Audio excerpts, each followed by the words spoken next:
नमस्कार मित्रांनो, आज आपण कोकण विभागातील तालुक्यांची माहिती घेणार आहोत. पालघर जिल्ह्यात पालघर, तलासरी, डहाणू, वसई, जव्हार, विक्रमगड, वाडा आणि मोखाडा असे 8 तालुके आहेत. ठाणे जिल्ह्यात ठाणे, भिवंडी, शहापूर, मुरबाड, कल्याण, उल्हासनगर आणि अंबरनाथ अशी 7 तालुके आहेत.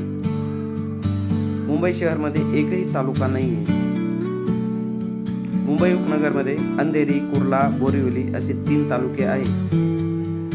रायगड जिल्ह्यात अलिबाग, उरण, रोहा, पनवेल, पेण, कर्जत, खालापूर, महाड, सुधागड, माणगाव, पोलादपूर, म्हसळे, श्रीवर्धन, मुरुड आणि तळा असे 15 तालुके आहेत. रत्नागिरी जिल्ह्यात रत्नागिरी, गुहागर, खेड, दापोली, मंडणगाव, चिपळूण, राजापूर, संगमेश्वर आणि लांजा असे 9 तालुके आहेत.